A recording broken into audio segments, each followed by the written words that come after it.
সকল সাংবাদিক ভাইদেরকে আমি একটা কথা বলতে চাই যে বাংলাদেশে রাজনৈতিক দলগুলো ছাড়া কি আর কোনো সংবাদ নেই? এই যে এখানে কিন্তু এখন ফসল হওয়ার কথা, এই মাঠে পানি কেন? কোথা থেকে আসলো এই পানি? এই পানি কিন্তু সব ইন্ডিয়ার পানি। এই যে আমাদের এই যে শার্শা থানা, এই যে কাইবা ইউনিয়নের এই যে দাঁতখালি গ্রাম দিয়ে ইন্ডিয়ার পানি কিন্তু এত পরিমাণে ঢুকছে, এখনো কিন্তু ঢুকছে। সেই পানি এই মানে এত পরিমাণ আসছে, এই যে দেখেন ফসলি মাঠ সব প্লাবিত হয়ে গেছে। এখানে কিন্তু এখন ফসল থাকার কথা। তো এই সংবাদটা, এই যে একটা ইম্পর্টেন্ট সংবাদ যে এই সমস্যার সমাধানটা কোথায়, এই যে দাঁতখালি যেখান থেকে ইন্ডিয়ার পানি ঢুকছে ওখানে যদি একটা সুইচ গেট করা যায়, আর আমাদের যে সাহেবের খালটা আছে ওই খালটা খনন করে যদি সোনাই নদী পর্যন্ত নিয়ে যাওয়া যায়, তাহলে কিন্তু সমস্যার সমাধান।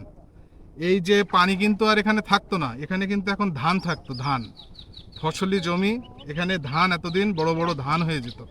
তার সব পানি, সব লস।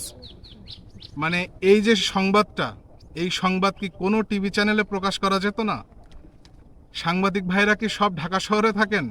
আজকে এই মারামারি, কালকে ওই মারামারি, আজকে এই রাজনৈতিক দল, কালকে ওই রাজনৈতিক দল, সারাদিন রাজনৈতিক দল, সারাদিন মারামারি কাটাকাটি, এই ছাড়া কি কোনো সংবাদ আছে?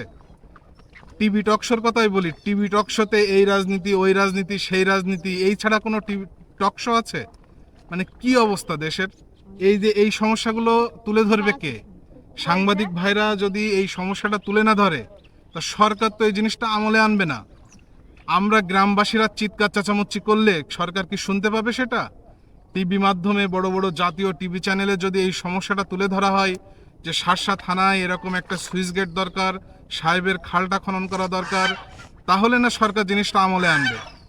তো আমি সাংবাদিক ভাইদেরকে অনুরোধ করব যে আপনারা শার্শা থানায় আসেন। আমাদের দুইটা কাজ করতে হবে, এক সুইচ গেট করতে হবে, আর আমাদের খালটা খনন করে সোনাই নদীতে লাগাই দিতে হবে। এই দুইটা কাজ করতে পারলেই হাজার হাজার বিঘা জমিতে ফসল ফলবে, কৃষকের মুখে হাসি ফুটবে। তো সাংবাদিক ভাইদেরকে আমি দুই হাত জোড়ে অনুরোধ করব যে আপনারা আমাদের শার্শা থানায় আসেন, আমাদের এই সমস্যাটা আপনারা সংবাদ মাধ্যমে প্রকাশ করেন, আমরা চিরকৃতজ্ঞ থাকব। ধন্যবাদ।